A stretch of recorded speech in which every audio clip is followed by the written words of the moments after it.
De nuevo, ya. Buenos días, es un placer saludarlas y saludarlos. Mi nombre es Jessica Ruiz, directora de la Unidad de Planeamiento, Presupuesto y Modernización. El día de hoy vamos a presentar el estudio Patrón de comportamiento de las consultas sobre violencia de la línea 100 en el contexto de la cuarentena por COVID-19, realizado por la Subunidad de Información, Seguimiento, Evaluación y Gestión del Conocimiento de la Unidad de Planeamiento, Presupuesto y Modernización del Programa Nacional Aurora. El programa consistirá con las palabras de bienvenida de la señora Rosario Sacieta Morales, ministra de la Mujer y Poblaciones Vulnerables, y la presentación de los resultados del estudio será a cargo de Olga Bardales Mendoza, especialista del programa Aurora.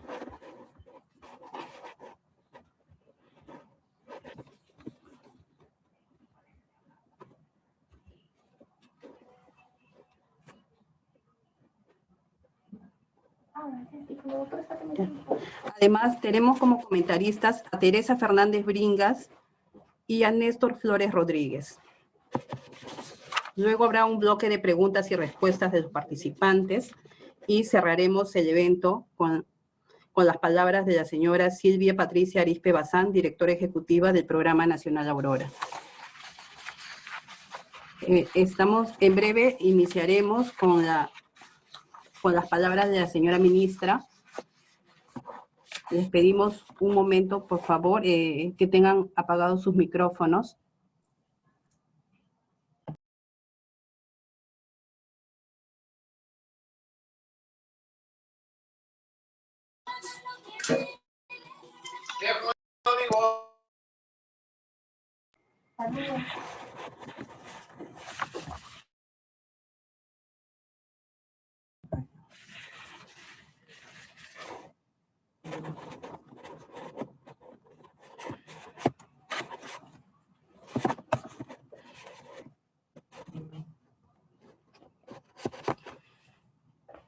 Bien, muy buenos días. La línea 100 viene cumpliendo una importante labor, siendo uno de los servicios esenciales del programa Aurora. Es un servicio gratuito de 24 horas, especializado en brindar información, orientación, consejería y soporte emocional a las personas afectadas o involucradas en hechos de violencia sexual y a quienes conozcan sobre algún caso de maltrato en su entorno mediante atención telefónica a nivel nacional. Desde el 16 de marzo, en que se inició el estado de emergencia nacional debido a la epidemia mundial por el COVID-19, el Ministerio de la Mujer y Poblaciones Vulnerables, a través del Programa Nacional Aurora, ha fortalecido y adecuado sus servicios para atender a las personas afectadas por la violencia en el contexto de aislamiento social. Para dar inicio con esta importante actividad, agradecemos desactivar temporalmente sus micrófonos para no interrumpir con la exposición que se va a realizar. Ahora recibamos el saludo de la señora Rosario Sacieta Morales, ministra de la Mujer y Poblaciones Vulnerables.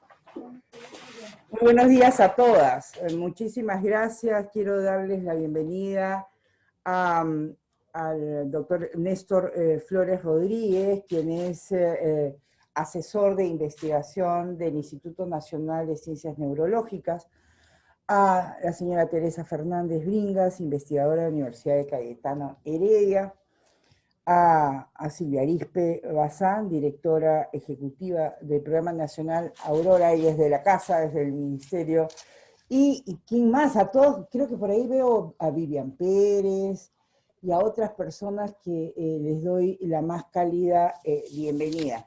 Bueno, un afectuoso saludo para todos nuestros invitados, sobre todo a Teresa Fernández Bringas y a Néstor Flores Rodríguez, así como para cada una de las funcionarias y funcionarios del programa Aurora y el público en general. Nosotros realmente nos complacemos mucho en dirigir algunas palabras en esta mañana, en un espacio que nos convoca y nos une para llevar a cabo esta presentación del estudio patrón de comportamiento de las consultas sobre violencia de género a la línea 100 en el contexto de esta epidemia, esta cuarentena por COVID-19.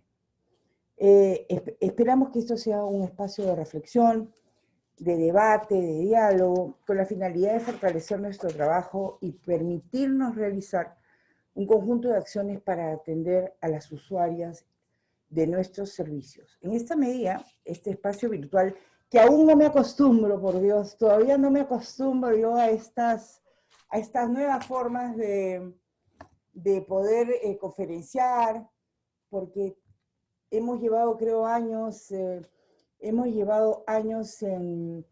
estos abrazos que nunca han sido virtuales, sino en las miradas personales, presenciales, que hace que esta forma nueva me sea un poco extraña, pero la alegría es que sí, que está funcionando, que nos permite seguir conversando para atender a esta línea 100 que se ha convertido en una gran fortaleza y un gran escudo para las mujeres, niños y personas vulnerables. Entonces, ¿que este espacio nos acerca? Sí.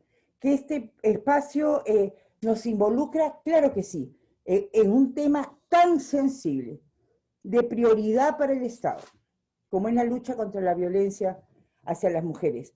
Es un tema de salud pública y es un tema de derechos humanos.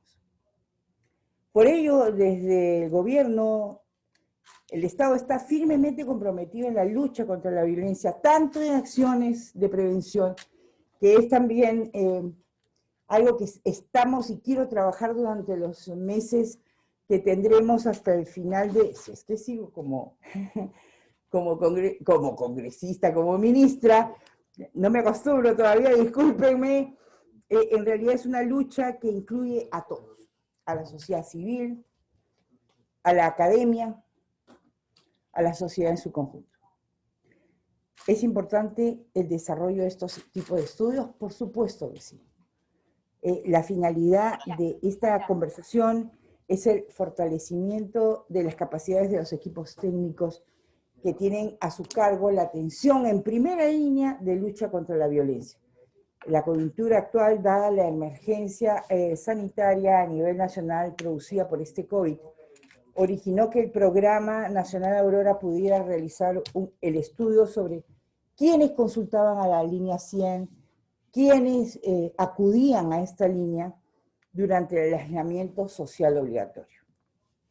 La línea 100 es un servicio gratuito, de cobertura nacional, a cargo de un equipo de profesionales especializados en brindar contención emocional a la distancia, porque es a través del teléfono, ¿no? Dar información, dan orientación en temas de violencia familiar y abuso sexual. Tú puedes acceder desde cualquier teléfono fijo, público, celular, durante las 24 horas del día. En el año 2019 atendimos a 119,000 y pico de consultas por violencia contra las mujeres, integrantes del grupo familiar a través de la línea 100. 82% de estas llamadas en el 2019 fueron de mujeres y 18% de hombres.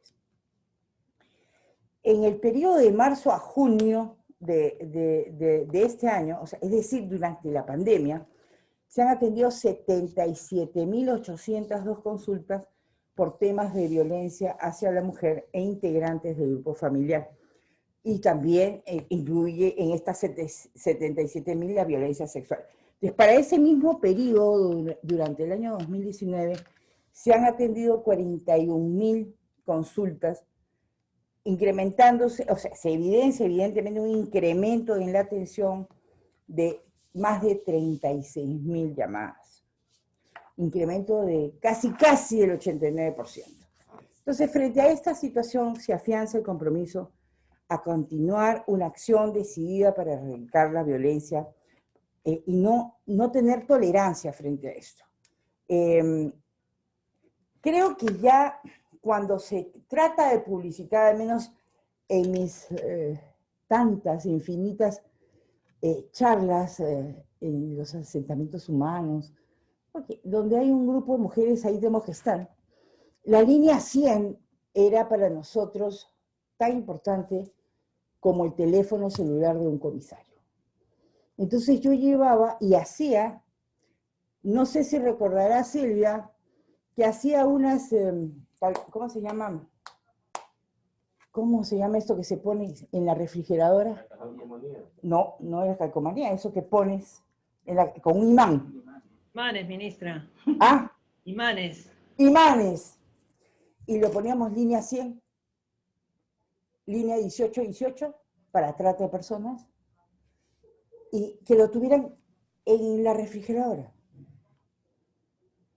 Porque hay que tenerlo cerca.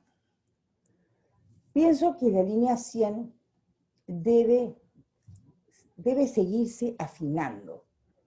Y tenemos que, no sé si fuera posible hacer un estudio, no sé tampoco si se lo ha hecho, discúlpenme, pero yo estoy recién, creo que ni 20 días tengo en el cargo, saber si el ingreso masivo de llamadas corresponde con una conclusión de caso. Tenemos el proceso. La señora María Luisa llama a las 2 de la mañana del día de hoy. ¿Qué respuesta ha habido? ¿Qué hicieron? ¿Se terminó? ¿Hubo medidas de protección? Es decir, me parece que sería sensacional si es que tuviéramos esa data. Porque el público dirá, bueno, han tenido 100.000. Pero bueno, ¿qué ha pasado con esas 100.000? Pues no solamente es que llamen, sino que podamos tener la capacidad de ofertar un servicio a 100.000.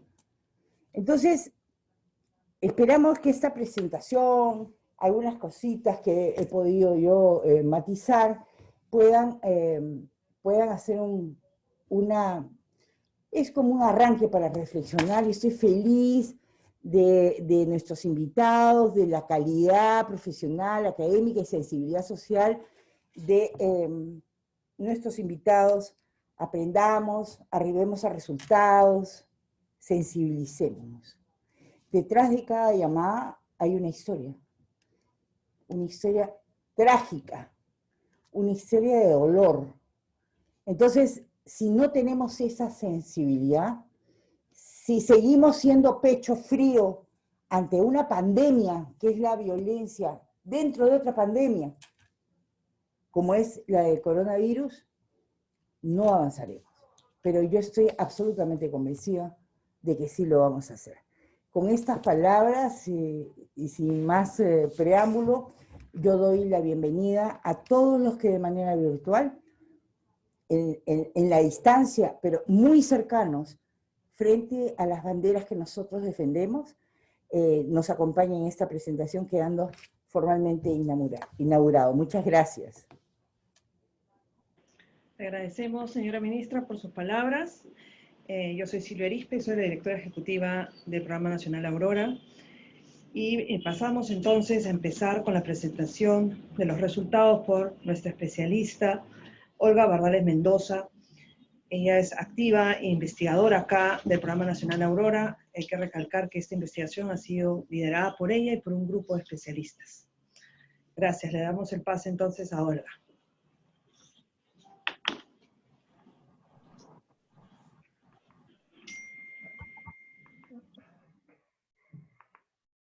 Voy a compartir.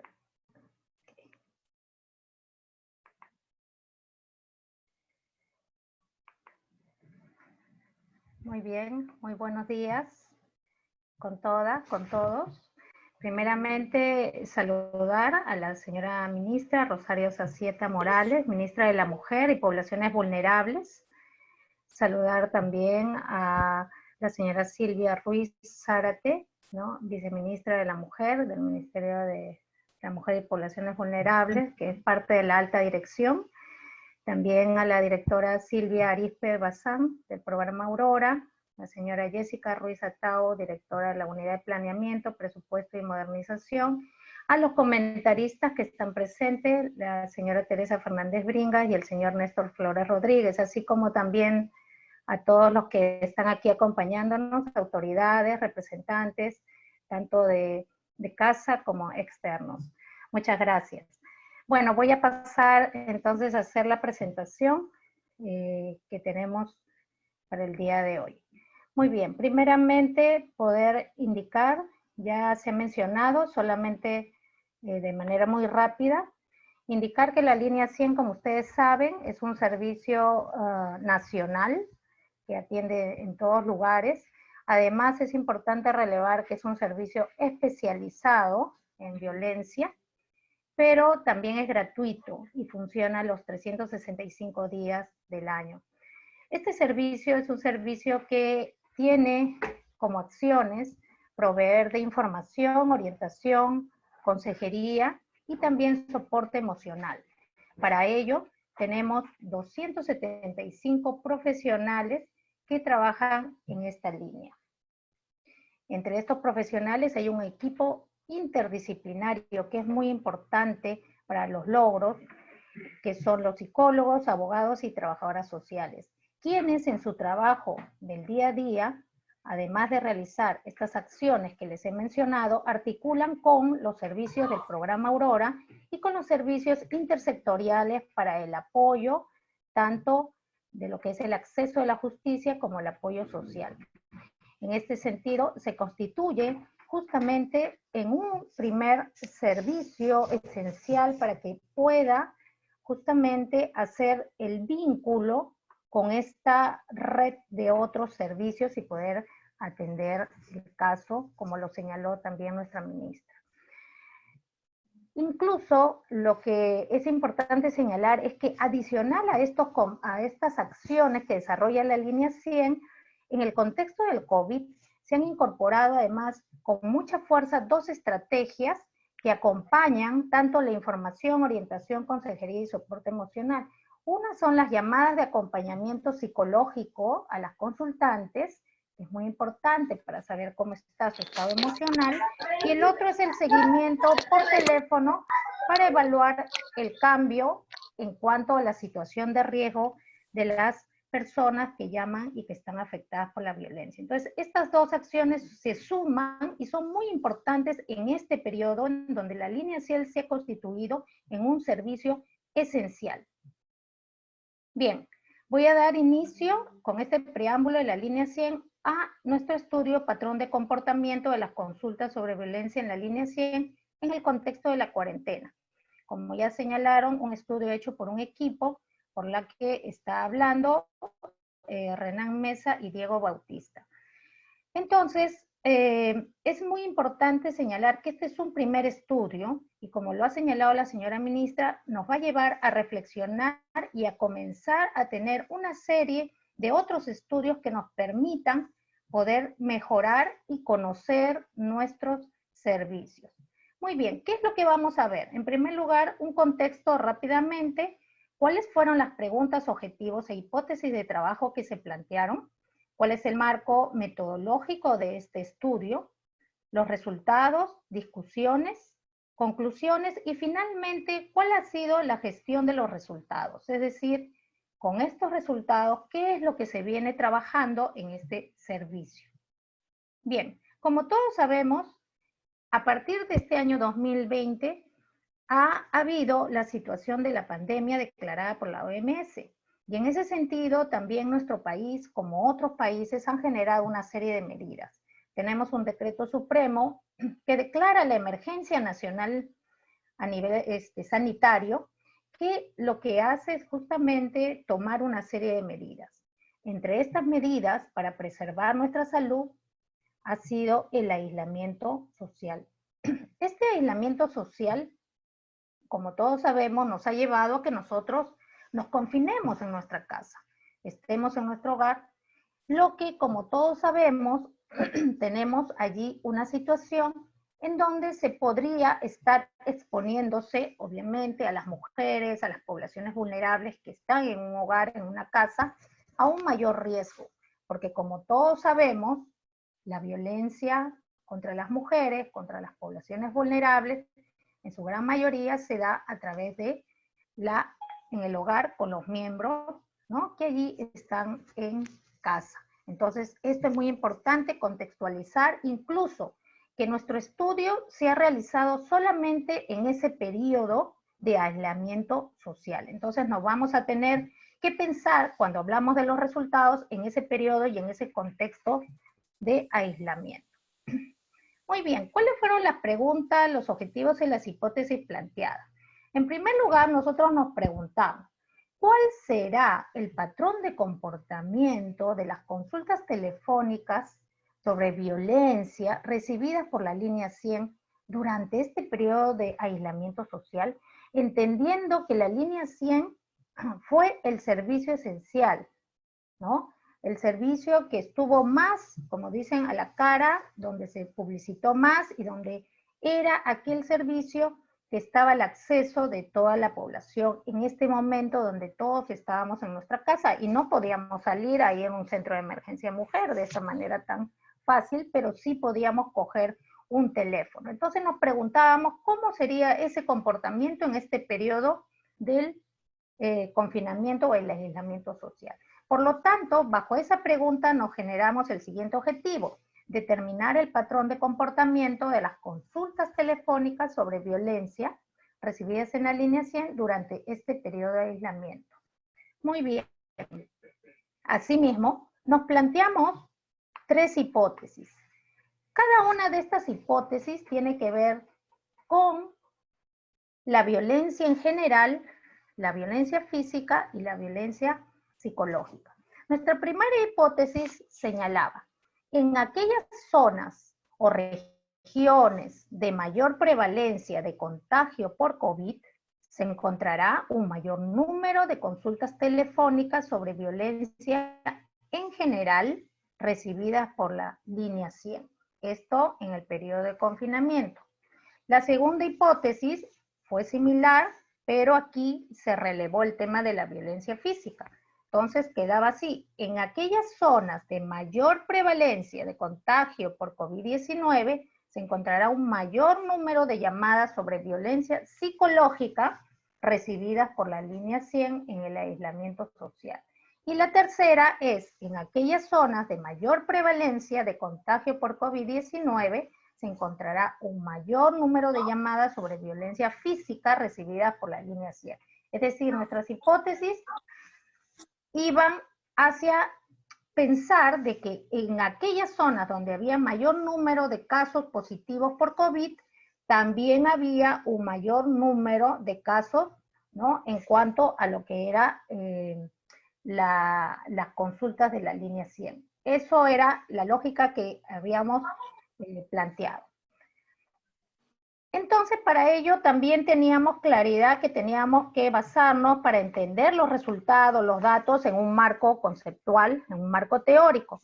Y si bien es cierto, además de entender la teoría de género y el enfoque de género en el cual nosotros vamos a entender de que existe con la violencia contra las mujeres y los grupos vulnerables unas relaciones inequitativas, una discriminación, diferencias de poderes, que lo que genera es la violencia. Entonces, al estar estas personas confluidas en una casa, ¿no?, allí se van a expresar estas relaciones inequitativas con mayor fuerza, ¿no? Entonces, la teoría del género nos sirve muy importante para poder entender lo que luego veremos. Así como también el modelo ecológico que se ha utilizado mucho en la OMS para el tema de violencia y también salud.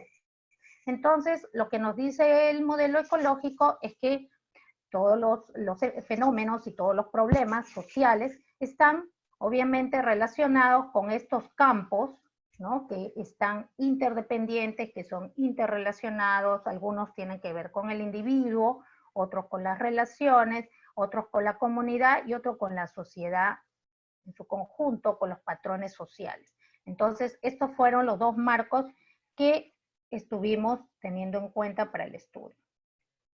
Muy bien, la metodología. ¿Cómo es que trabajamos, ¿no? Esta es la parte del cómo abordamos estas hipótesis. Entonces, lo primero que hicimos, como hablamos de casos COVID y casos de consulta de la línea 100, lo que hemos hecho es trabajar con 2 bases de datos. 2 bases de datos. Una es la base de datos del Ministerio de Salud, que reporta los casos positivos a nivel nacional por COVID, y el otro es la base de datos de la línea 100 del Ministerio de la Mujer y Poblaciones Vulnerables en el periodo de cuarentena. Es decir, del 16 de marzo al 30 de junio. Eso ha sido el periodo de trabajo de este estudio, lo cual hace un total de 107 días de cuarentena, que fue la primera etapa, la etapa nacional masiva, los 107 días de cuarentena. Entonces, eso ha sido nuestra aproximación metodológica. Los resultados. En primer lugar, vamos a ver algunos resultados y partiremos por algunos resultados descriptivos que son muy importantes. Para poder lograr estos resultados, les contaré que lo que se hizo primero es lo siguiente, como para que entendamos los cuadros que vienen a continuación. Primero, se ordenaron las regiones o las zonas por orden de mayor a menor prevalencia de COVID-19 según la base de datos del MINSA. Se ordenó todas estas regiones de acuerdo a prevalencia. Luego de esto se conformaron quintiles, es decir, se dividió todas las zonas en 5 zonas, ¿no? Todas las regiones en 5 zonas, y a cada uno se los denominó quintiles, ¿no? De acuerdo a la cantidad de estos casos positivos por el COVID-19. Entonces, ordenamos de mayor a menor y luego lo dividimos en quintiles. Luego lo que se hizo fue a estos quintiles ordenados por COVID se alinearon los datos que correspondían según las consultas a la línea 100 y según las regiones, como ahora lo vamos a ver. Y luego lo que hicimos fue trabajar básicamente con el quintil superior. Los resultados que vamos a ver, hay algunos que son en general, pero otros vamos a focalizar sobre todo el quintil superior, es decir, aquellas zonas o aquellas regiones en donde se encontraban el mayor número de casos positivos por COVID-19. Un dato importante, ya algo mencionó también nuestra señora ministra, fue el hecho que nosotros comparamos cuánto realmente se había incrementado el número de las consultas telefónicas por violencia. Y lo que hicimos fue comparar el periodo del 17 de marzo al 30 de junio del 2020 versus el 17 de marzo al 30 de junio del 2019.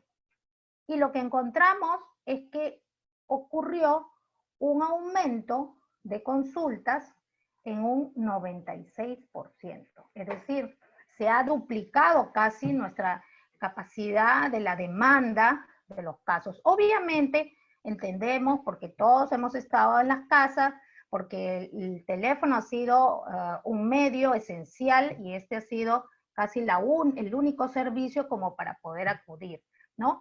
Sin embargo, es importante ver que sí las consultas se han aumentado casi en el doble, ¿ya? Esto es importante tenerlo en cuenta. Otro resultado, entonces, vamos a ver, yo les conté que habíamos dividido y aquí tenemos. Otra cosa interesante, yo sé que aquí hay muchas personas de diferentes regiones, entonces aprovechemos un poquito en mirar, porque en realidad, como yo les dije, hemos focalizado al quintil superior, a esto de aquí, pero están todas las regiones, les voy a enseñar rápidamente. Los departamentos, primer quintil, Lima, Callao, Loreto, Lambayeque y Arequipa. Estas son las 5 regiones, departamentos, o bueno, provincia, casi incluido la provincia del Callao, por la importancia, le vamos a denominar por ahora departamentos, ¿ya? Pero están estas 5 zonas consideradas en el quintil superior. Si nosotros vemos a la primera columna de la derecha, tenemos todos los casos positivos identificados por la prueba molecular en ese periodo del 17 de marzo al 30 de junio. Y lo que hicimos fue colocar correspondientemente a esas regiones las consultas telefónicas también en ese periodo. Y nos podemos ver que tenemos la violencia económica, la violencia psicológica, la violencia física, la violencia sexual e incluso otras consultas sobre violencia. Y coincidentemente vemos que hay un mayor caso, ¿no? Y luego eso va bajando. ¿no? Igualito en la violencia sexual, en Lima hay un mayor caso y luego va bajando. Sin embargo, todos son casos importantes dentro del primer quintil superior. Entonces, hay una tendencia igual aquí, ¿no? Tenemos una tendencia de que acá se acumulan los casos más frecuentes en ese periodo, pero también tienen una progresión, ¿no? Más o menos correspondiente de lo más alto a lo más bajo, ¿no? Entonces podemos ver aquí que en todos los tipos de violencia ocurre esta situación. Pero también es importante alertar de que nosotros vamos a ver que la violencia psicológica es la más frecuente en comparación a las otras violencias.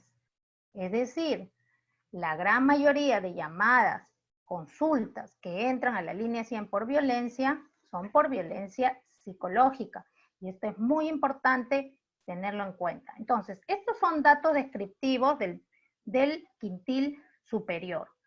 Luego podemos apreciar también los otros resultados del segundo quintil, donde están estos departamentos, y también vemos, ¿no?, que hay más o menos esta consecución de mayor a menor en todos los casos, igual que la prueba molecular, ¿no? Entonces tenemos pues que siempre arriba tenemos la gran mayoría de casos y luego va bajando.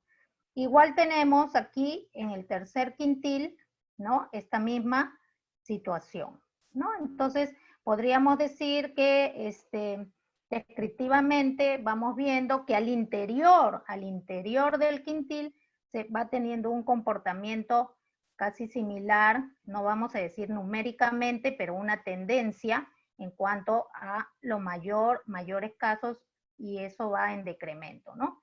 Aquí tenemos el cuarto quintil con estas zonas y el quinto quintil. Obviamente es probable que estas zonas se hayan modificado en estas épocas, no sé, de repente Arequipa ahora continúa, incluso cada uno tiene ahora un comportamiento diferente, puesto que ya no estamos en cuarentena, pero este estudio se basa en esta etapa y es importante porque como fenómeno de confinamiento ya es importante, porque probablemente, Dios no quiera, pero más adelante tengamos que volver en una situación similar. Tenemos que aprender de lo que hemos pasado. Tenemos que sistematizar. Tiene que quedar escrito esta situación para nosotros poder tener a futuro o cuando retorne, si es que retorna, ¿no?, unas acciones y tener una mirada al respecto, ¿no? Entonces, esto básicamente es lo que hicimos, el ordenamiento de estas bases con sus números de COVID y lo que son las consultas.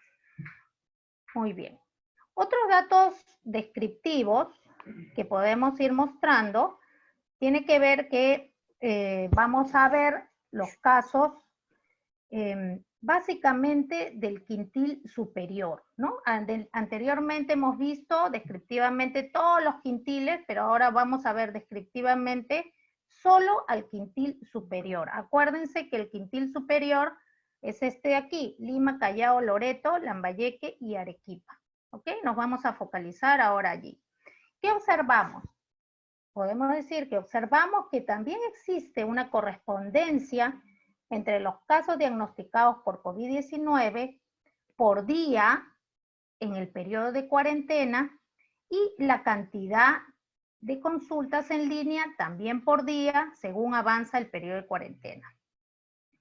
Esta correspondencia de casos por día, tanto por el COVID como por las consultas, se aprecia claramente en Arequipa, en Lima y en Callao, mas no se aprecia claramente esta relación en Lambayeque y Loreto, ¿no? Entonces, es importante tener en cuenta que dentro del quintil superior, donde están estas 5 regiones, lo más fuerte relación, vamos a ver en los gráficos, se encuentra Arequipa, Lima y Callao, más no en el caso de Lambayeque y Loreto. Vamos a ver.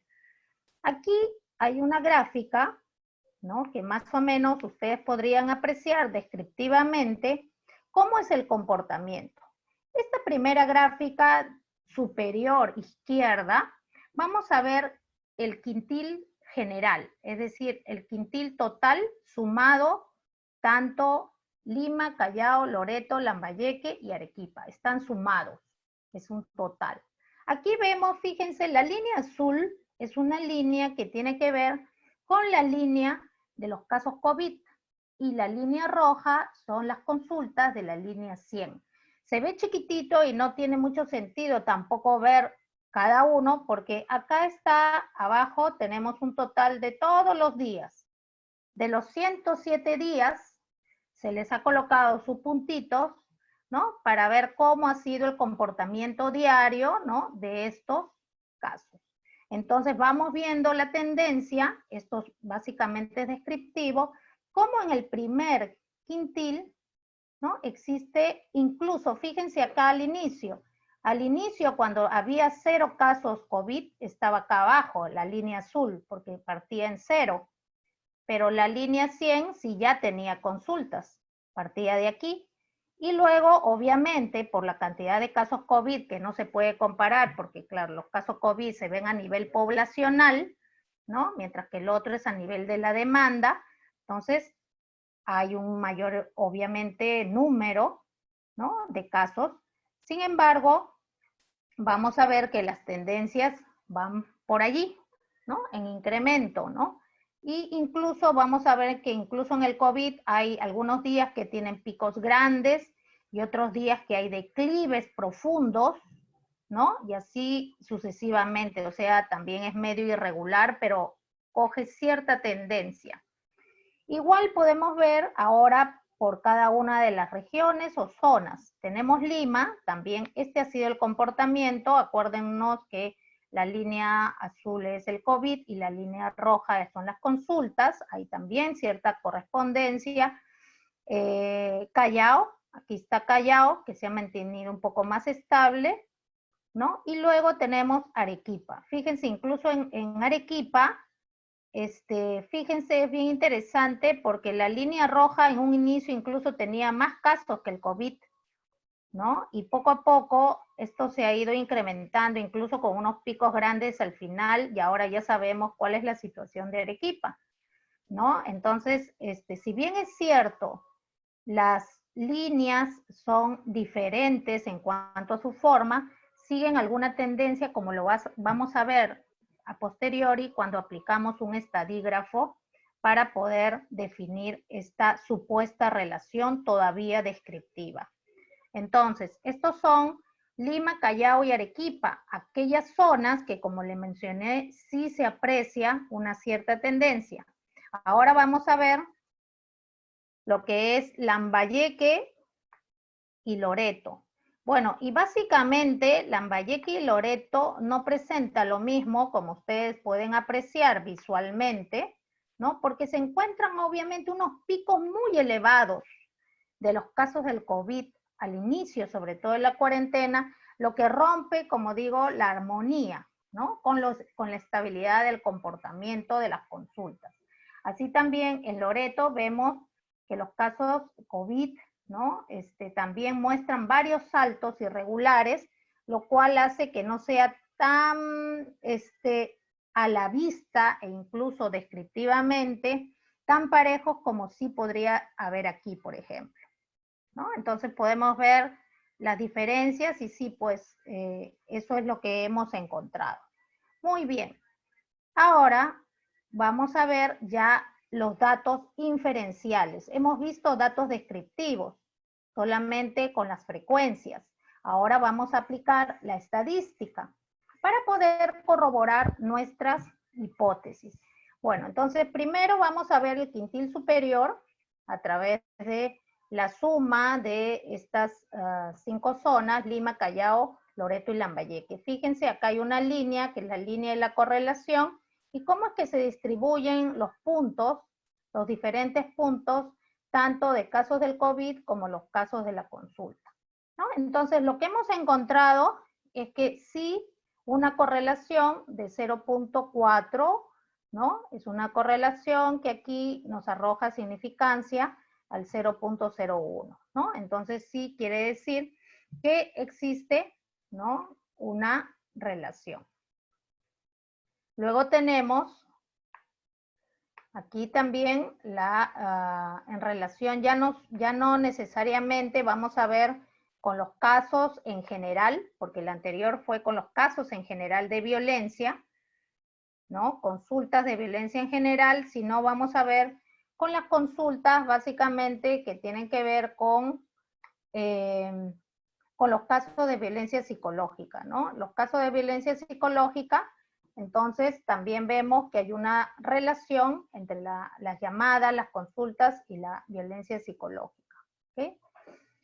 Y de igual manera encontramos lo mismo con la violencia física, es decir, nuestras hipótesis que tienen que ver con la relación entre la violencia general, la violencia psicológica y la violencia física en su comportamiento con el COVID, ¿no? Sí se han demostrado que hay una correspondencia.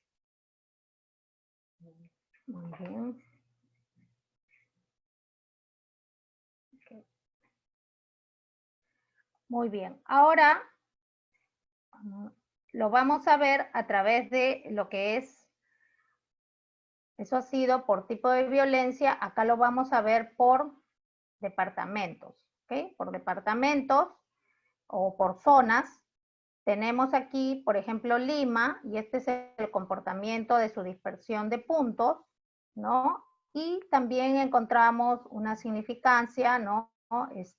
En la cual nos dice que es significativo que hay una relación entre las consultas por violencia general a la línea 100 con los casos COVID-19 según estos departamentos, ¿no? En este caso, Lima. Lima tiene una relación, o sea, a mayor número de casos diagnosticados por COVID-19, mayor número de consultas por violencia en general.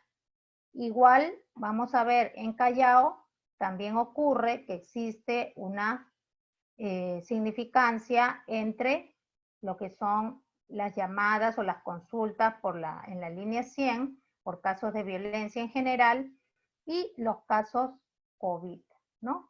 Y lo mismo ocurre en Arequipa. Entonces, básicamente estamos viendo que tanto Lima como Callao y como Arequipa, ¿no? Tiene una relación, se comprueba una relación positiva, ¿no? De el comportamiento de ambos fenómenos, de ambos problemas, ¿no? En donde mientras aumenta una, la otra también aumenta. Acá va a ser importante mirar ahora el caso de Lambayeque y Loreto, ¿no? Incluso, fíjense, los puntos tienen un comportamiento irregular y diferente a estos, ¿no? Tienen un comportamiento diferente, que lo podemos ver también visualmente, y vemos aquí cómo Lambayeque no tiene más bien una relación, ¿no? Y tampoco en el caso de Loreto, es decir, el hecho de que hayan mayores casos de COVID diagnosticados en estas zonas, no necesariamente, no estamos hablando que pueda aumentarse, más bien no hay una relación, ¿no? No se encuentra esa relación en estas dos zonas del primer quintil. Muy bien. Entonces, estos son los resultados tanto descriptivos como inferenciales. Algunos casos, bueno, nosotros regresamos a nuestro marco teórico y va a ser importante que nosotros podamos intentar entender lo que ocurre, ¿no? En la medida de poder tener, sobre todo, el aspecto cultural de estas regiones, ¿no? Como ustedes saben, lo que nos ha llamado más la atención ha sido lo de Lambayeque y lo de Loreto. Sin embargo, tenemos que tener en cuenta un tema como la parte de la sociedad, lo relacional, la comunidad de estas zonas, ¿no? Podríamos decir, por ejemplo, que en el caso de Lambayeque es una región que se sostiene mucho con la parte económica, el emprendimiento, los negocios, ¿no? La pequeña empresa, los emprendimientos. Entonces, sí es que allí ha tenido una lógica el que también haya habido muchos casos que no hayan acatado, porque generalmente aquellos casos que se han contagiado son casos de gente que no ha acatado, que no ha tenido una percepción de riesgo apropiada, que ha salido a las calles y bueno, se ha contagiado porque también han tenido necesidades de que sus actividades económicas por las cuales sobrevive, ¿no? se han priorizado. Entonces, también entendemos de que hay toda una cultura y en el caso de Loreto, además de un tema cultural, es importante mirar la cuestión sanitaria, ¿no? Algunos aspectos que no han estado tan bien preparados y de alguna manera esto ha consolidado. Ahora, también porque estos son aspectos que tienen que ver con los contagios, pero ¿por qué también mayor número de consultas? Bueno, ya dijimos que en este confinamiento existe una mayor exposición y cercanía con el agresor o los agresores, entonces se da esta situación. Muy bien, sin embargo, también el hecho de que muchos no hayan acatado, ¿no? el confinamiento y que hayan salido a hacer su vida casi normal o mirar su tema económico, puede haberles dado a las mujeres un mayor espacio también, ¿no? Más allá del control que puedan estar teniendo en casa, ¿sí? Para poder llamar y poder coger el teléfono y poder hacer sus consultas. Es por eso también que la gran mayoría de llamadas han sido llamadas de tipo psicológico. Entonces es muy importante entender entonces cómo ocurre este fenómeno a través de lo que son este contexto de lo ecológico. Muy bien, vamos ya culminando las conclusiones.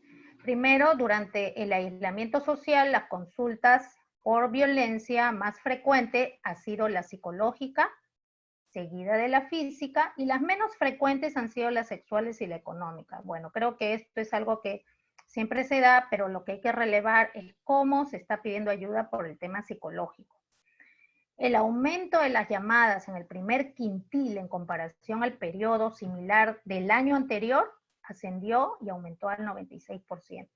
En el quintil superior se encuentra una correlación positiva y directa entre las consultas telefónicas y los casos detectados por COVID-19.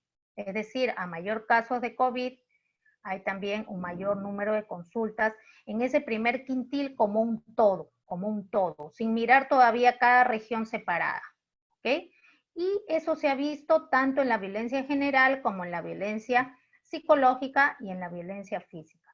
Los departamentos de Lima, Arequipa y la provincia del Callao muestran una relación positiva con las consultas, ¿no? De la línea 100 y los casos positivos de COVID, mientras que Lambayeque y Loreto son los departamentos que no se ha logrado encontrar esta relación, y acá es importante relevar los aspectos sociales, económicos, sanitarios y culturales de cada una de las regiones porque no todas se comportan igual. Muy bien. ¿Qué estamos gestionando entonces sobre estos resultados? ¿Qué está haciendo el programa La Línea 100? En primer lugar, atención y estrategia especializada para todos los casos de violencia psicológica, violencia que es la más reportada en este servicio, es decir, estamos generando protocolos para especializar la atención a la demanda de la violencia psicológica. 2, implementación de acciones de seguimiento y acompañamiento a los casos de riesgo moderado y severo, que también es muy importante monitorear estos cambios en los riesgos. Atención a todos los departamentos con una aproximación especial a aquellos quintiles superiores según los contagios del COVID, porque allí es donde tenemos más consultas, ¿ok? Así también se está articulando la atención de la violencia con otros servicios en el marco de la emergencia nacional, visto que la línea 100 es un servicio esencial. Muy bien, con esto acabo y agradezco nuevamente a todo el equipo y a todos los que están detrás de este evento. Gracias.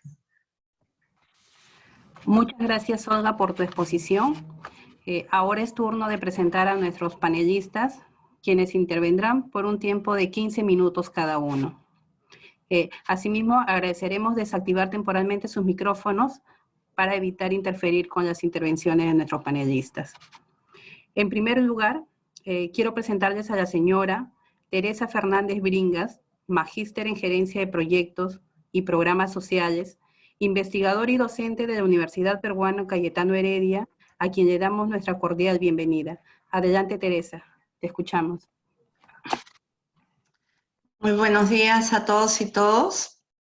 Primero quería agradecer a la ministra Rosario Zazieta por promover este tipo de eventos, a la directora ejecutiva del programa Aurora, la señora Silvia Arispe, por la iniciativa, y agradecer especialmente a la doctora Olga Bardales por el esfuerzo en el desarrollo de esta investigación.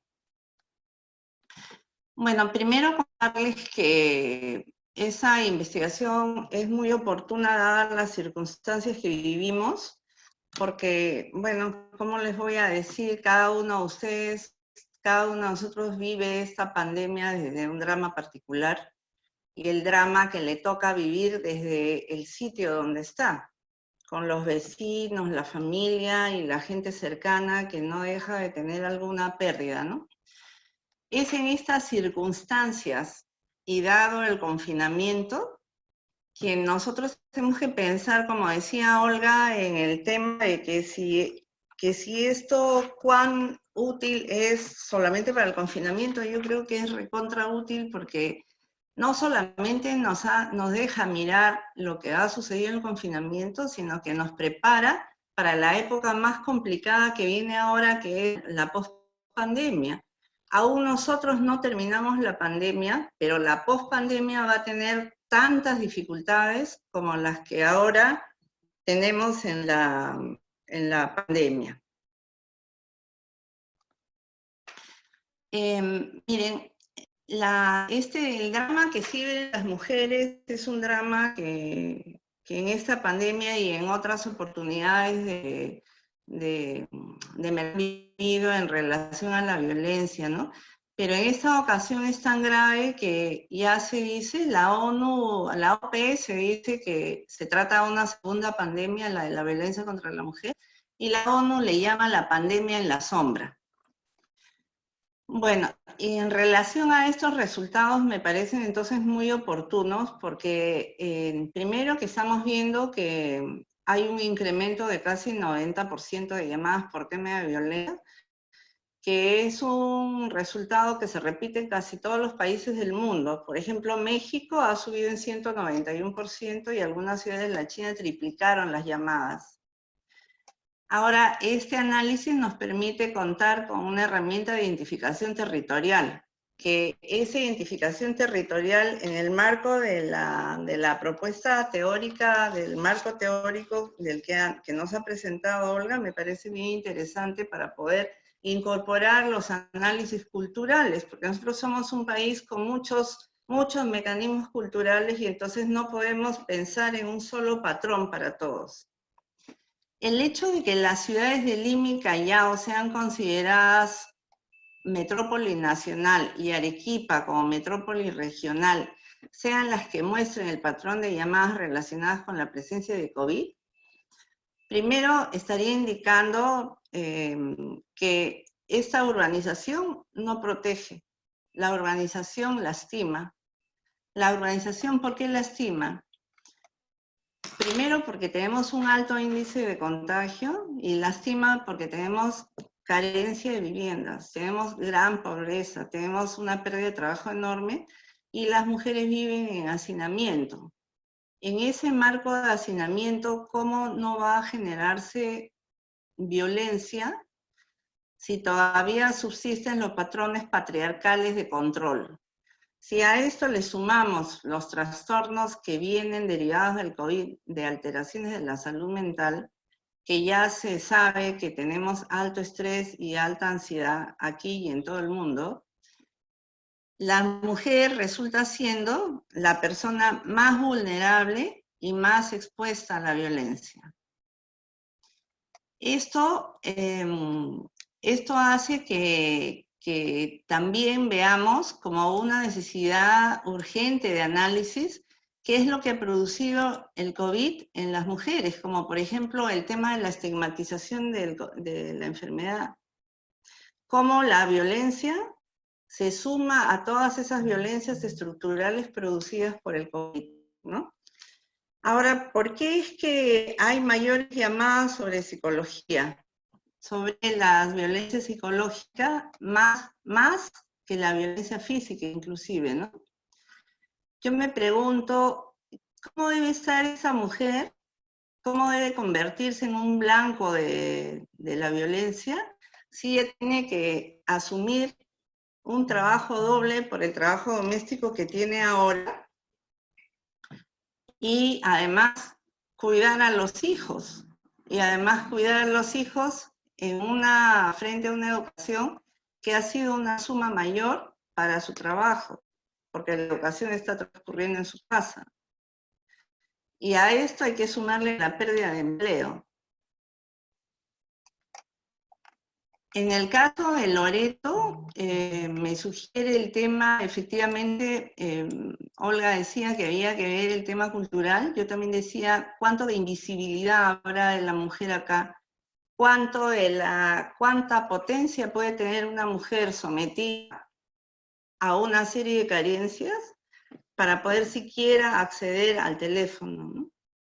Cuánto miedo puede tener una mujer, cuánta desesperanza debe haber tenido, ¿no? De no encontrar un futuro frente a la cantidad de mortandad que tuvo Loreto. O sea que este análisis que me parece tan importante, tenemos que hacerlo en el marco de la ocurrencia de la pandemia en cada lugar, con sus propias posibilidades socioeconómicas, con sus carencias y con su cultura. Pero la pandemia, esta tragedia de la pandemia, ha debilitado tremendamente a la mujer, porque sobre ella han caído mucho del trabajo de la casa. ¿Quién cuida a los ancianos? ¿Quién ha cuidado a los enfermos? ¿Quiénes son estas mujeres que han tenido que estar en el sistema sanitario más expuestas a temas de problemas de salud y a problemas éticos, ¿no? Entonces, creo que en el caso de Loreto tenemos que ver cómo es la cultura y cómo debemos leer esta situación de las pocas llamadas y el gran contagio en el marco de sus representaciones culturales y en el marco también de ese patrón patriarcal y dominante que es el que seguramente sigue jugando ahí y que ha jugado en realidad en toda situación de pandemia, donde se ha encontrado que este tipo de comportamientos masculinos se agudiza. En situación de pandemia, Segato dice, ¿no?, que sea una casa hacinada o no hacinada, sea emergencia o no emergencia, si hay la posibilidad, el patrón patriarcal se configura y se consolida y puede aumentar la violencia, haciendo más vulnerables a las mujeres, y puede hacer que mujeres que no sufrían violencia se conviertan en víctimas. Por otro lado, hay algunos casos especiales que he revisado que tendrían que analizarse, por ejemplo, el caso de La Libertad. El caso de La Libertad está en el segundo quintil por COVID, pero su patrón de llamadas es bien alto. Especialmente ahí aparece la violencia física y sexual. Esa región no ha entrado porque por el número de COVID quedó en el segundo quintil, pero en realidad ahí tenemos una llamada de atención. Y en el caso de Cusco, que está en el quintil 4 por COVID, también tiene un patrón de llamadas alto por violencia psicológica similar al del quintil 2. Hay otros 3 departamentos que sería bueno analizar, que son Amazonas y Madre de Dios, en los cuales hay alto número de diagnóstico, pero muy bajo número de llamadas, ¿no? Entonces habría que evaluar, explicar, profundizar más acerca de qué cosa está sucediendo ahí. Y en el caso de Puno es muy llamativo porque tiene un alto número de llamadas por violencia psicológica y física.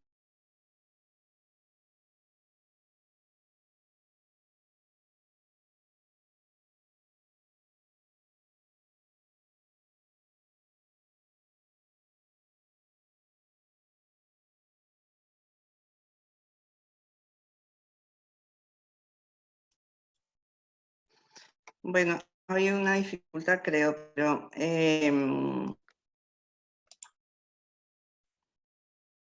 bueno, decía sobre el caso de Puno, ¿no?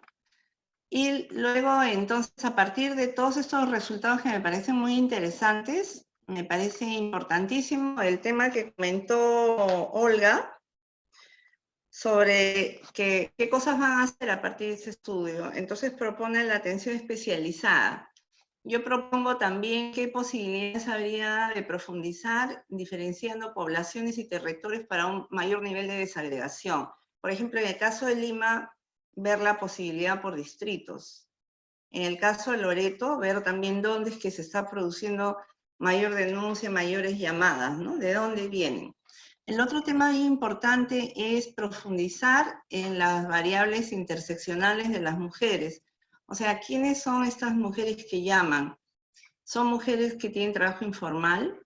¿Qué pasa con las que cortaron su vínculo laboral, las mujeres de mayor edad, las que están discriminadas por discapacidad, las que están en viviendas precarias, las marginadas del sistema de salud? ¿Qué pasa con las mujeres que han sufrido COVID y están estigmatizadas? ¿Qué sucede con las mujeres pobres, ¿no? O sea, ver si se puede llegar a un nivel más profundo de diferenciación. Y por supuesto, los grupos minoritarios que sufren discriminación de tipo racial y de género, ¿no? ¿Se podrá tener alguna información vinculada con estas preguntas y también con lo territorial? Sería muy interesante para poder diferenciar cada vez más la forma como acceder y dar servicio, ¿no? Bueno, creo que esta es una oportunidad enorme para poder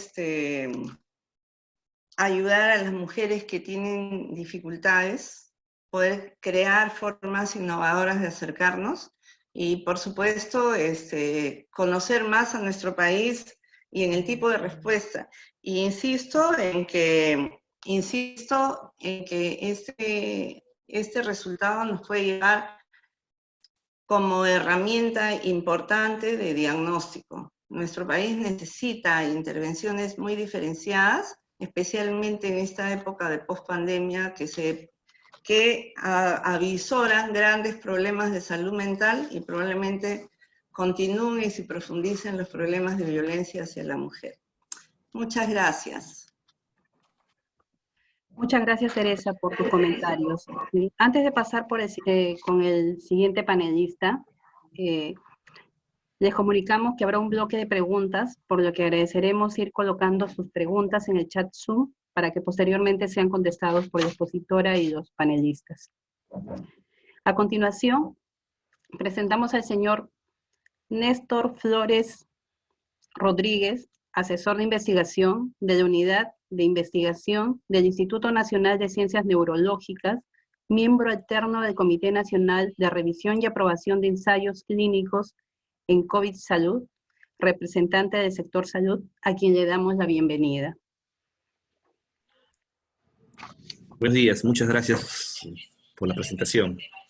Y aprovecho la oportunidad para agradecer la invitación a las autoridades organizadores del evento del cual estamos siendo partícipes, como son la ministra Rosario Zacieta, el Programa Nacional Aurora y el equipo de investigación que ha tenido bien desarrollar el presente trabajo liderado por la doctora Olga Bardales. Muchas gracias nuevamente, reitero en mi expresión. Sí, yo soy Néstor Flores, trabajo en el Instituto de Ciencias Neurológicas. Estoy vinculado al tema de COVID en ensayos clínicos a nivel Perú, soy miembro alterno del Comité Nacional, y mi área temática es el área de la neurología. Yo soy enfermero de profesión, y primeramente vamos a hacer una pequeña, de repente, impresión diagnóstica de los resultados que se han presentado aquí. Yo quiero reconocer primero los resultados que se están presentando, el esfuerzo que se hace de investigación en un país como el nuestro, en el cual las políticas de investigación nacional en cualquiera sea de estas áreas no siempre está del todo bien promovida o desarrollada, o si lo están, no llegan a los sectores interesados. hace unos años recién se están cambiando un poco las políticas en investigación, se está promoviendo desarrollo de investigación y en ese camino estamos evolucionando. Por eso reconozco, felicito este esfuerzo del equipo de investigación. Todo trabajo de investigación siempre tiene resultados a analizar, ¿no? Y a reflexionar tal cual. Y cuando entramos al tema de violencia, que es lo que genera este trabajo, o genera la investigación, vinculado o aunado a un contexto COVID en pandemia, genera ribetes de mayor interés. O sea, la violencia está vinculada a un tema de salud mental, como todos lo sabemos. Y no podemos dejar de lado las cifras que nuestro país tiene en temas de salud mental. No dejemos de recordar que el 80% aproximadamente de personas que tienen trastornos o algún problema de salud mental no recibe atención especializada. Y si la recibe en el primer nivel de atención, ¿no? No llega a un segundo o un tercer nivel de atención, donde la atención es especializada propiamente dicha. Y estos niveles de violencia forman parte de este trastorno o este grupo de problemas vinculados a la salud mental. La violencia en cualquiera de sus expresiones o manifestaciones, física, psicológica, económica, sexual, etc. Pero debemos de mencionar además que nosotros como país tenemos bien marcados problemas de salud mental, ¿no? O sea, la violencia va a tener siempre una comorbilidad detrás. Las cifras nos dicen que el 20% aproximadamente de peruanos sufren un trastorno, como lo decía Teresa, o de depresión, o de ansiedad, o de estrés. Y esto no necesariamente porque hayan grandes estresores, que sí los hay, por dicho sea de paso, sí los hay, pero que tampoco tenemos los mecanismos de afrontamiento para resolver dichas situaciones de estrés. El estrés no se puede, lastimosamente, evitar en una dinámica social mundial en la cual vivimos, ¿no? Bajo un esquema bien particular de desempeño ciudadano. Entonces, eso es bien complicado. Entonces, la violencia, en cualquiera de sus formas, vuelvo a insistir, está como coqueteando con este diagnóstico situacional en salud mental, ¿no? Gente, la persona, hombre o mujer, que violenta a su congénere o a su pareja, probablemente, y les invito a revisar su perfil, diríamos, familiar, personal, de salud, y vas a encontrar problemas de alcoholismo, de drogadicción, de manejo de emociones, de trastornos del ánimo, problemas de ludopatías, o sea, una serie de problemas que no es solo ver la violencia como un punto, diríamos, central. Claro, es la flora de toda una serie de trastornos que lleva por dentro dicha persona, y que nosotros como sociedad no hemos sido capaces de encauzar, enrumbar o controlar. Entonces, lo que decía Teresa hace un momento, y creo que la doctora Aurora también lo manifestó, si vamos a implementar algún tipo de política de intervención a raíz de estos resultados, yo sí les pediría que las políticas sean multidisciplinarias, intersectoriales, que combinen pues, equipos de trabajo que puedan hacer sinergia en el abordaje de estos problemas que son a veces tan evidentes y tan poco a la vez visibles o poco reportados. Porque hay un tema aún en la sociedad de tener temor de reportar violencia en el hogar. O sea, y eso lo explico en un momento más adelante. Pero en un equipo multidisciplinario, ¿no? O sea, trabajemos con los líderes comunales, trabajemos con la sociedad en general. O sea, es lo que está ocurriendo actualmente en nuestro país con este tema de la pandemia, ¿no? O sea, nuestras formas de comunicación, de intervención. Cómo hacer cambiar de actitud a alguien que ya se ha formado dicha actitud en un componente cognitivo, conductual, afectivo, de muchos años, y yo, Néstor Flores, voy a la comunidad y les digo, ¿sabes qué? Golpear a la mujer es malo, ¿no? Y yo, Néstor Flores, voy a la comunidad y les llamo por teléfono y les digo, ¿sabes qué? Maltratar al niño es malo. Claro, pero la persona que me escucha a mí no se identifica conmigo necesariamente. O sea, ¿qué quiero decir? ¿Qué quiero rescatar o qué quiero aportar en este tema de la intervención precoz, de prevención de violencia o de atención a la violencia? O sea, si bien es cierto que tiene que ser un enfoque multisectorial, con profesionales de muchas ramas de las ciencias básicas y aplicadas, no olvidemos a la comunidad, a los líderes comunales. O sea, integremos a la sociedad en nuestras políticas de Estado que permitan cambiar o variar actitudes, porque el tema no es tanto de conocimientos, el tema es de cambiar o mejorar actitudes, mejorar comportamientos. Y el comportamiento humano es un comportamiento social, es un comportamiento que se aprende con modelos apropiados o adecuados dentro de un grupo de personas que tengan a bien realizarlo. Pero si no sensibilizamos a nuestros líderes, además sociales, estas violencias podrían ir o manteniéndose, o disminuyendo un poco, o incluso incrementando, como ahora estamos viendo con las llamadas que han incrementado como en un 96% con respecto al periodo anterior. Entonces, yo sí diría eso respecto a la integración de la sociedad dentro de cualquier política nacional pública de manejo de la violencia, además del enfoque multidisciplinario que puede liderar, en este caso, el Ministerio de la Mujer. Yo eso lo reconozco y los invito a asumir un punto por ahí. Eso es en primer lugar. Con respecto a los resultados, hay una relación entre el número de casos COVID por día, ¿no? El número de casos COVID por día y el número de llamadas telefónicas por algún tipo de violencia voy a hablar primero del país, ¿no? Hay una relación significativa, importante, en el quintil superior. En el quintil superior respecto a las llamadas, correcto. Pero eso también nos lleva a una reflexión. O sea, primero voy a hablar del general y luego terminaré hablando de cosas muy puntuales en cuanto a regiones, pero eso nos lleva a una reflexión. ¿Qué nos está diciendo ese resultado? Claro que hay relación. O sea, a mayor número de casos COVID, mayor número de llamadas, ¿no?, telefónicas por algún tipo de violencia en esos lugares, ¿no? A la línea 100.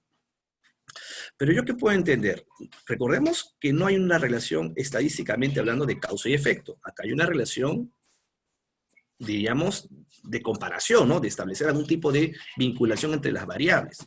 Quiero decir, ¿por qué el número de casos de violencia tendría que estar vinculados a los casos COVID?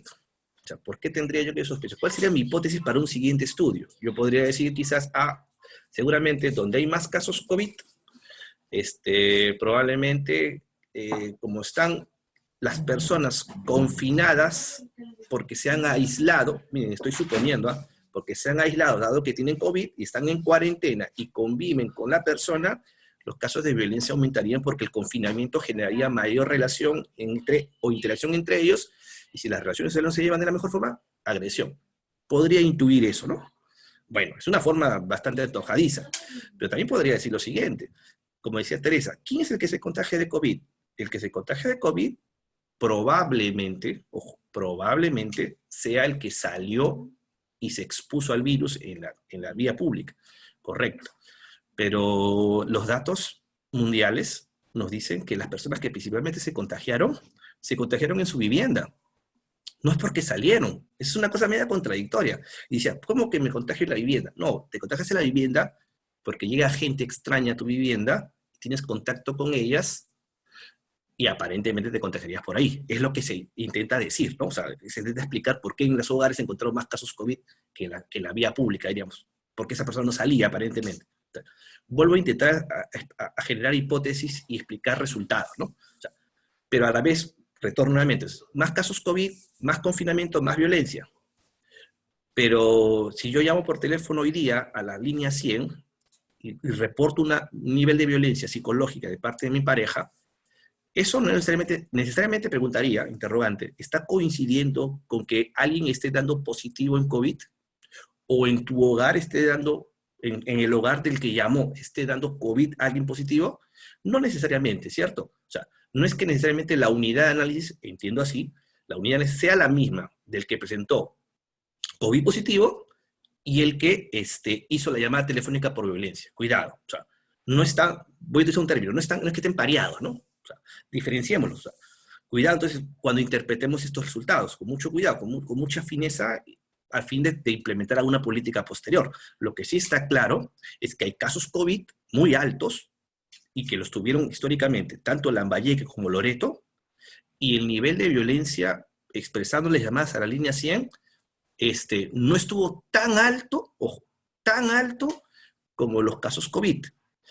Esa es una explicación matemática, estadística, al por qué no hubo correlación. O sea, la elevación de una variable numérica como los casos COVID no estuvo proporcionalmente o no se dio proporcionalmente al incremento de las llamadas telefónicas, porque el contagio o nivel de contagiosidad en esas regiones fue muy alto. Pero les aseguro que si esos picos no se hubieran dado en Lambayeque y en Loreto, probablemente sí hubiera surgido algún tipo de relación estadísticamente significativa como ocurrió en Arequipa, Lima y Callao, donde las diferencias no son tan abismales. Si ustedes ven los gráficos, los picos son bien altos en Loreto y en Lambayeque, y todos lo sabemos porque son zonas que estuvieron muy, pero muy, con muchos casos de contagio entre los meses de mayo, abril y parte de junio, que es justamente el periodo de tiempo donde se desarrolló la investigación. Entonces, hay que verlo con mucho cuidado, ¿no? Hay que analizarlo, da para bastante este análisis, súper interesante, vuelvo a insistir, pero yo no me haría de lado con los resultados en Loreto y en Arequipa, Loreto y en Lambayeque, sino más bien le pondría una mirada adicional, ¿no? ¿Qué está ocurriendo? Ahora que ya bajó, me preguntaría, ¿no? Ahora que ya bajó la tasa de morbilidad por COVID en esas regiones, Lambayeque y Loreto, ahora que estamos en julio, o estamos, perdón, agosto, septiembre, preguntaría, si hago un cruce nuevamente con las llamadas y los COVID, ¿seguirá habiendo o seguirá existiendo esa ausencia de correlación? Quizás no. Entonces, cuidado con esas cifras, ¿no? Porque son datos que en estadística a veces suelen ser llamados como datos extraños, datos raros, ¿no? Datos medios salidos de la tendencia. Todos los días después de la cuarentena. Entonces, un montón de gente, ¿ya? Creo que se está filtrando por ahí un audio, pero bueno, espero me puedan escuchar. Entonces, yo les pido a todos los panelistas y a las personas que van a hacer análisis de estos resultados para las políticas posteriores, tener mucho cuidado con dichos resultados. Entonces, cuidado con ellos. A nivel general de relación, sí, pero ¿qué quiere decir esta relación? Vuelvo a insistir, donde haya más casos COVID, más violencia, bueno, sí. ¿Y por qué sería? ¿Por el confinamiento? ¿O porque la persona sale y se contagia? ¿O la violencia vino detrás? Eso está todavía aún pendiente de responder. Vuelvo a insistir, la unidad de análisis del que hizo la llamada y del que presentó el caso COVID no es la misma. Y la correlación, por teoría estadística, siempre se tiene que dar en la misma unidad de análisis. Ahora, no quiere decir que esté mucho mal, ni mucho menos. Está bien porque es un resultado poblacional y que nos da una mirada de lo que está ocurriendo en esta ciudad, o en estas ciudades en este caso. Para ir terminando mi participación en la parte final de mi exposición, la violencia psicológica es bastante alta, ¿no? En todos los niveles que hemos visto y algunas regiones que no han salido en la correlación, como decía Teresa. Sí, es cierto, la violencia psicológica es alta. Y es una violencia que a veces queda un poco, y preocupa porque es una violencia que a veces, y muchas personas no la consideran como tal, ¿no? El tema de la expresión verbal o de la expresión, digamos, de los gestos corporales para expresar algún tipo de violencia, muchas veces las personas no lo sienten como tal y no podrían incluso reportarlo. Entonces, y a pesar de eso, de esa premisa, la violencia psicológica sigue siendo alta, o estaba en el punto más alto de estos reportes de línea 100. Entonces, cuidado con ese punto, ¿no? Seguido de la violencia física, que ya es el maltrato y que va probablemente con una denuncia y otros puntos más por ahí. Luego la violencia sexual y la violencia económica. Yo pondría también la mirada nuevamente a la parte de Loreto en la selva, con el tema de la violencia física y la violencia sexual por los antecedentes y el riesgo epidemiológico que siempre ha habido en estas regiones de la selva, que sea muy bajo el riesgo la violencia sexual. Me parece que por ahí podríamos estar, no sé si por ahí habiendo subregistros, ¿no? Recordemos que el tema cultural está muy arraigado en ciertas regiones de nuestro país, y forman parte de sus conductas, diríamos, en sociedad de las personas, que lo ven en un punto, digamos, natural, normal o como parte de. Entonces, yo creo que estos primeros resultados dan para profundizar mucho más, ¿no? Con estudios más profundos en esas regiones, sobre todo en las dos que no han tenido correlación, además de las tres que ya tenemos con correlación, en las dos. Y pensar en intervenciones multidisciplinarias, vuelvo a insistir, con apoyo de la sociedad, ¿no? Formando un equipo tal cual, ¿no? Para intervenir precozmente, con promoción y prevención de la salud mental y de conductas responsables y de convivencia pacífica y desarrollo de ciudadanía, además de la atención directa y cómo manejar los casos.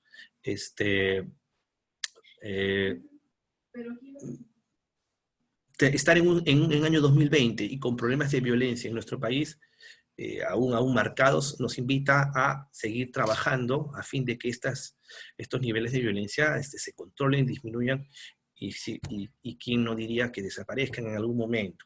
O sea, todos hacemos esfuerzos y nos unamos al trabajo y la lucha del Ministerio de la Mujer para controlar, disminuir este riesgo que de repente está más marcado en las mujeres, pero que también lo puede sufrir cualquier otro miembro de la familia. Muchas gracias por su atención y gracias por la invitación. Buenos días. Muchas gracias, Néstor, por tus comentarios.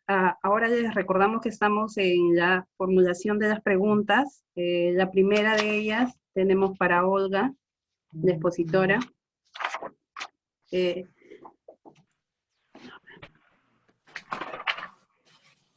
factores podría explicar la relación directa COVID y violencia en Lima, Callao y Arequipa? Adelante, Olga. Gracias.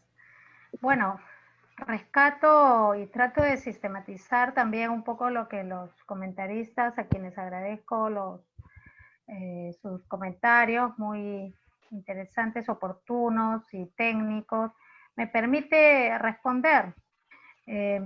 Yo considero que esta exposición y este primer estudio, que es un primero inicial de un conjunto de otros que se van a seguir realizando, nos dan una primera mirada, ¿no? Una primera mirada en la cual, como ya señaló uno de los comentaristas, nos permite únicamente decir que algo está ocurriendo, pero que las dos andan como que caminando juntas en algunas zonas, ¿no?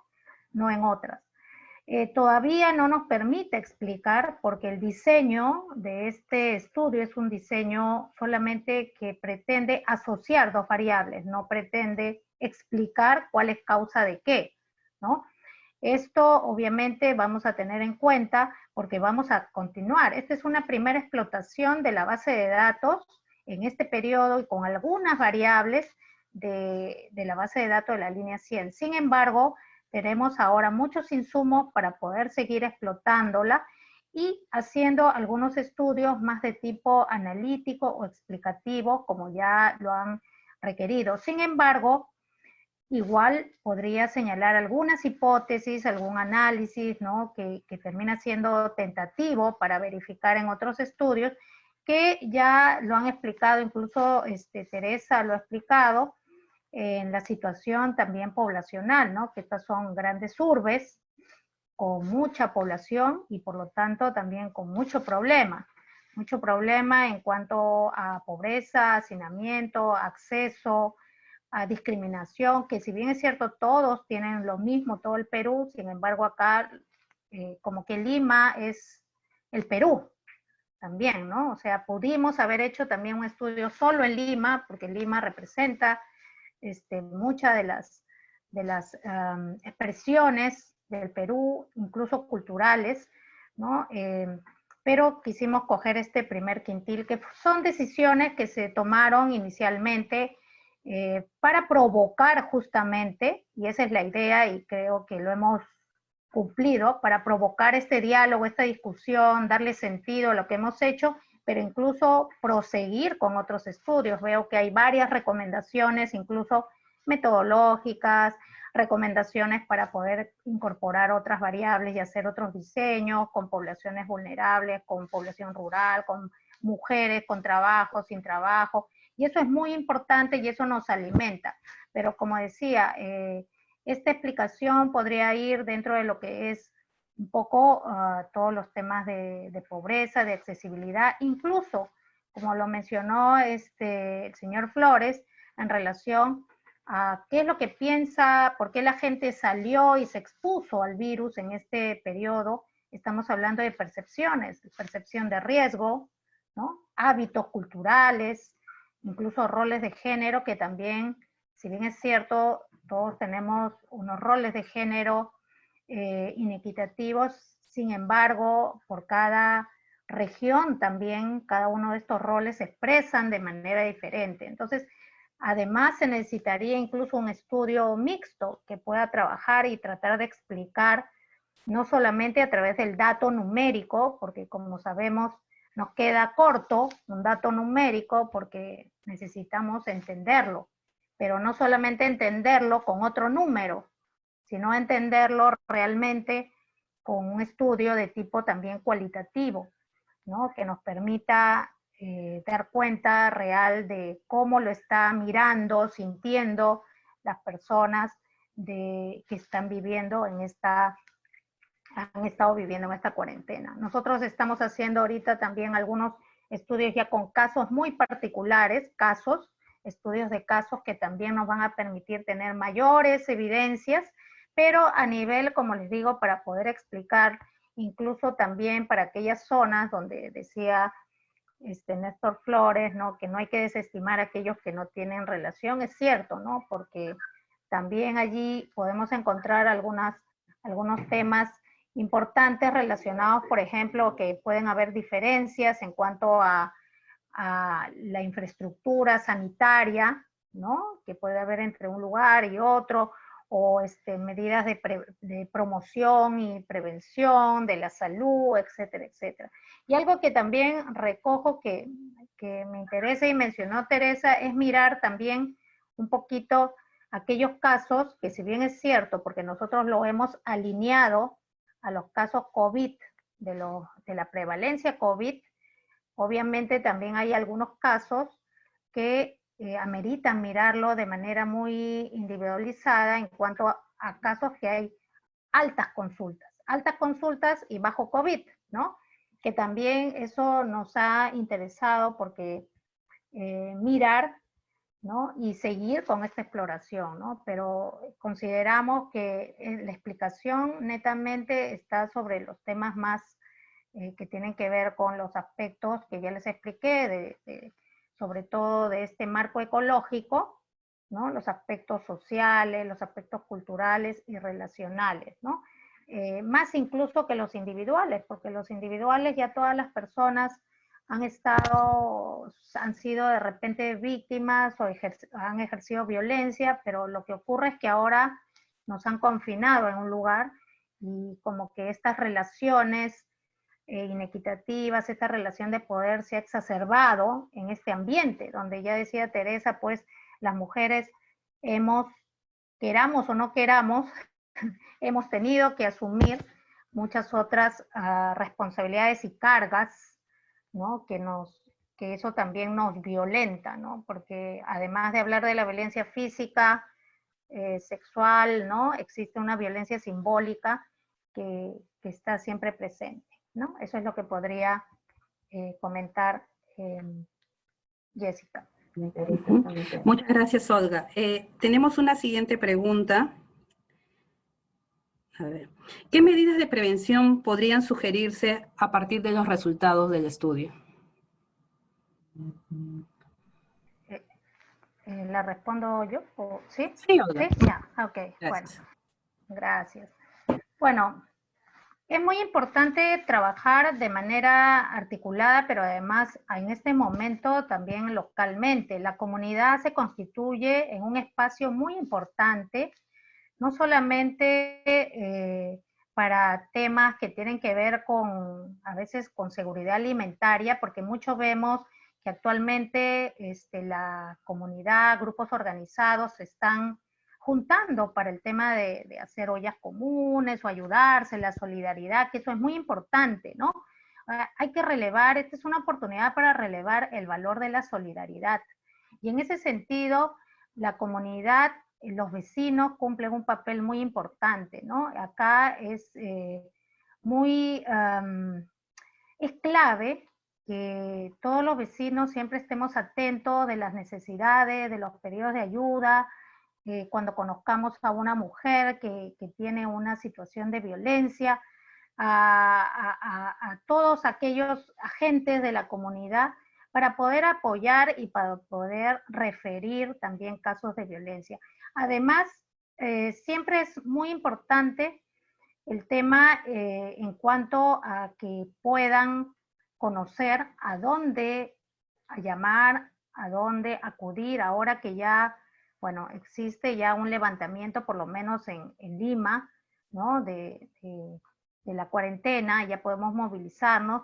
También, bueno, habría que mirar cómo acudir a estos servicios, cómo pedir apoyo, ¿no? Siempre con un plan. Obviamente tenemos que tener un plan, ¿no? También que nos proteja, y eso es muy importante, porque a veces nos exponemos al riesgo cuando también pedimos ayuda sin un plan. Entonces, eso es importante, además de todos los mensajes que ya, bueno, el Ministerio de la Mujer ha estado desplegando una campaña comunicacional también para promover y promocionar algunos mensajes, para identificar los signos de violencia de manera temprana, para ver dónde pueden acudir. Entonces, todos estos aspectos son muy importantes. Por ejemplo, yo diría la educación es básica, ahora que tenemos toda una plataforma de educación a distancia, que es obviamente universal. En esta plataforma los docentes desempeñan un papel muy importante en la formación, en la prevención, en la identificación, y por ello nosotros como programa articulamos con todas estas instancias en la prevención, porque solos no vamos a poder, sino articulando con otras instancias institucionales e intersectoriales.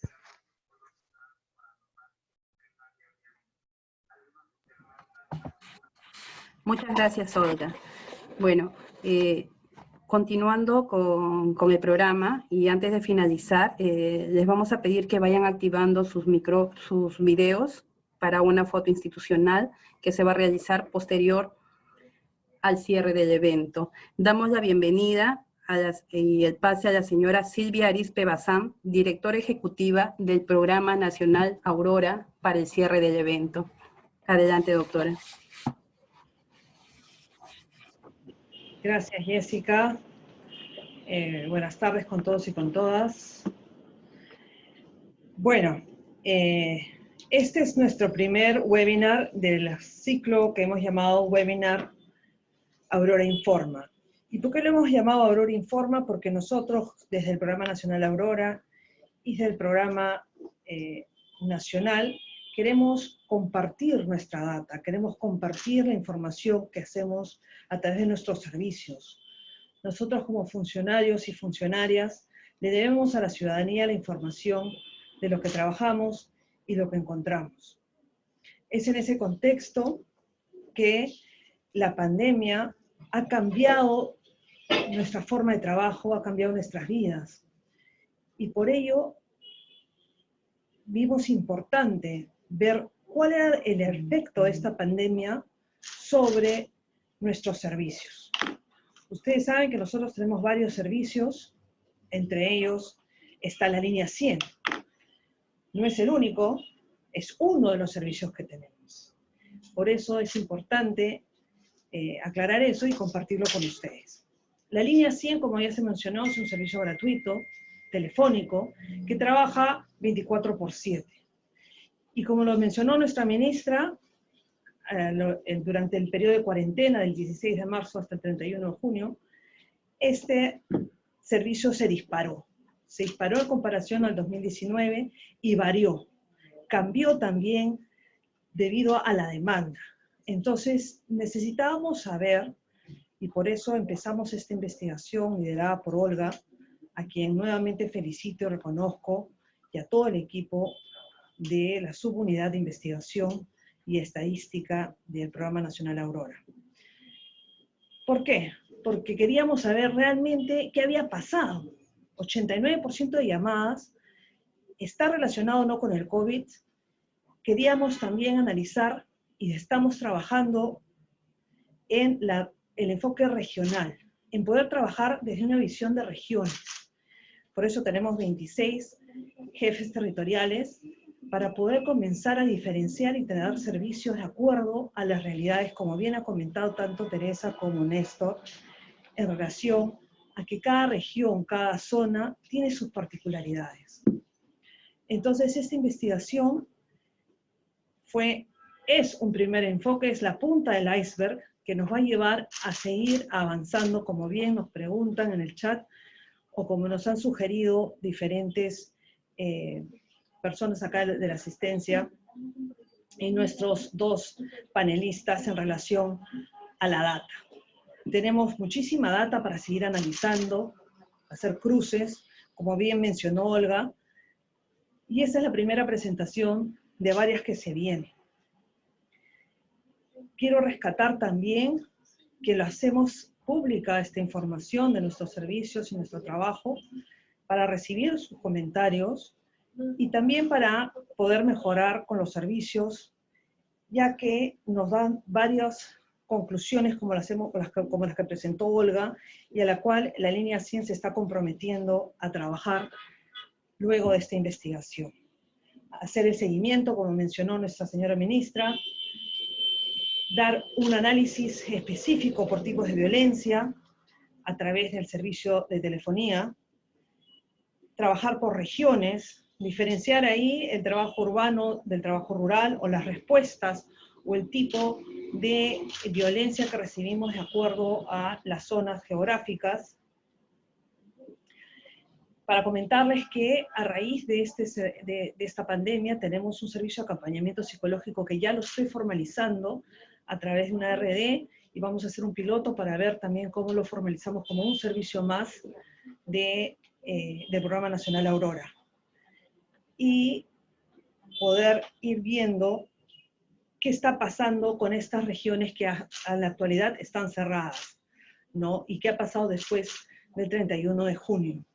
Así que tenemos varios compromisos para investigar, así que Olga y equipo vamos a continuar. También el equipo de la línea 100, liderado por Amelia Cabrera, está también dando el 100% en lo que es la atención, las 24/7 de la línea telefónica. 89% ha crecido el servicio en comparación del 2019, como le mencionó la señora ministra. Entonces tenemos que reinventar ese servicio. Hemos duplicado la cantidad de operadores, más de la mitad. Tenemos 277, y antes de la pandemia eran solo 100, y vamos a poner más. Vamos a mejorar la tecnología. Y como bien dijo Néstor, un tema muy importante, el trabajo multidisciplinario intersectorial. Y por eso queríamos tener al MINSA aquí presente. El MINSA es uno de los 6 actores importantes en el trabajo desde el plan de acción conjunto y de los presupuestos por resultados y todos los instrumentos de gestión que tenemos desde el Estado. Está involucrado el Ministerio de la Mujer en este plan, está el Ministerio Público, el Ministerio del Interior, el Poder Judicial, Ministerio de Justicia y nosotros como Ministerio de la Mujer. Y ahí el MINSA tiene un trabajo clave en lo que es no solamente la salud mental, sino también la salud física, en el desarrollo de bienestar de nuestras víctimas, y con ellos articulamos.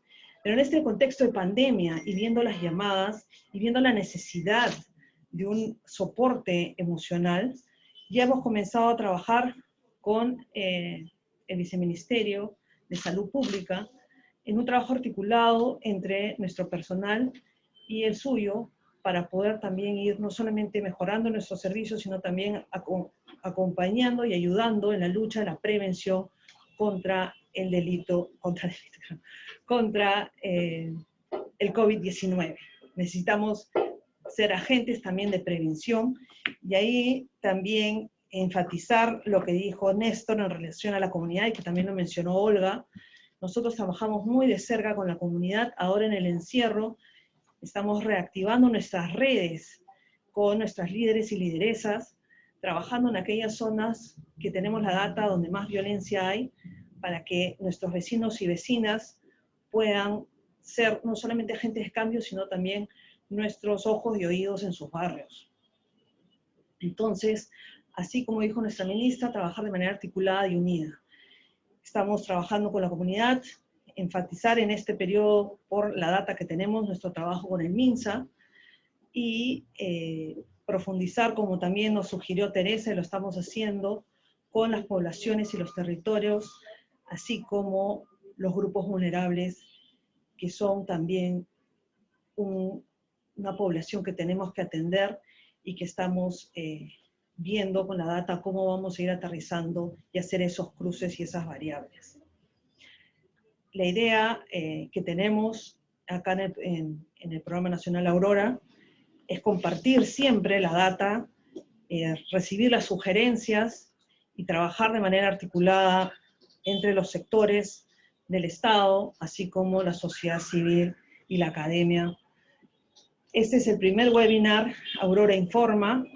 Vamos a tener de acá a diciembre, cada último jueves del mes, una presentación. Les voy a comentar, en septiembre se nos viene justamente otro estudio, pero esta vez es desde los CEMS, casos de violencia atendidos por los CEMS antes y durante el periodo de emergencia. Y ahí estamos analizando qué ha pasado con este servicio antes y después de la emergencia.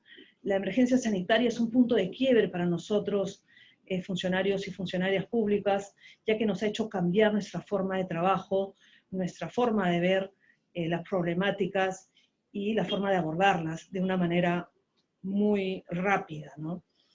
Entonces siempre va a ser nuestra línea de base en estas investigaciones. En octubre vamos a trabajar las buenas prácticas de los servicios de nuestro programa, contarles cómo estamos haciendo a nivel nacional con los diferentes servicios que estamos dando y cómo nuestros servidores han podido resolver problemas en las zonas más alejadas del país. Y en noviembre, en el mes de la no violencia contra la mujer, les vamos a presentar un trabajo sobre feminicidio en los tiempos de la emergencia sanitaria. ¿Qué ha pasado con estos, hasta la fecha, 77 feminicidios que tenemos en lo que va de la pandemia, de lo que va del año también, y cómo lo comparamos con otros años? Y así vamos a ir avanzando. Los invito a todos para participar de nuestros webinars. También pueden encontrar en línea, creo que está el link ahí en el chat, de esta investigación para que la bajen, la puedan leer, la puedan comentar. Y siempre está nuestro portal de estadísticas mensuales que lo saca la subcoordinadora Marlene Llanos. Todos los meses se está poniendo ahí nuestra data, que también los invitamos a que la revisen, la compartan. Toda comunicación siempre es bienvenida y siempre para mejorar y trabajar mejor para las mujeres y los integrantes del grupo familiar. Les agradezco el haber estado acá, en nombre de nuestra ministra Rosario Sacieta Morales, de todos los miembros, servidores y servidoras del Programa Nacional Aurora, y en mi nombre les agradezco el haber estado acá y nos vemos el próximo mes en el siguiente webinar de Aurora Informa. Gracias. Gracias. Muchas gracias, directora ejecutiva, por sus palabras. Muchas De gracias. esta manera, damos por finalizado el evento Aurora Informa, no sin antes agradecer la participación de nuestras autoridades, panelistas, invitados y todas y todos ustedes. Muchas gracias. Gracias. Gracias a ustedes. Buenos días. Buenas tardes. Gracias. Gracias. Gracias. Gracias, hasta luego. Gracias, buen día. Gracias. Gracias. Muchas gracias. Excelente. Muchas gracias. Carmen. Gracias, excelente. Gracias. Gracias. Ponencias, saludos. Por favor, si podrían tomar un momento para la foto institucional, con sus videos encendidos, por favor. A ver, lo vamos a hacer por bloques, porque son varios.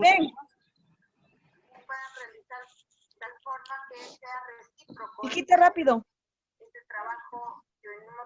¿Cómo está, mi amor, para ponerme en el video?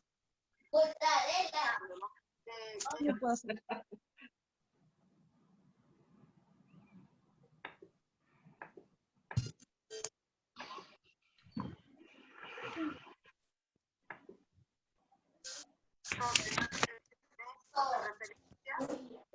que resaltar la labor, la importancia de las instituciones en la lucha contra la violencia hacia las mujeres, ¿no? Y cada institución tiene también su propia dinámica, su propia labor, y es importante que nosotros desde los espacios que manejamos otras instituciones a través de nuestra esta es la primera pregunta. La siguiente diapositiva está la segunda pregunta, que está centrada de qué manera podemos innovar el desarrollo de charlas informativas. Muchas gracias. Gracias. Gracias. Muchas gracias. Gracias, hasta luego. Gracias. Gracias. Hasta luego. Nos vemos. Gracias. Buenas tardes. Buenas tardes, saludos desde Ica. Buenas tardes.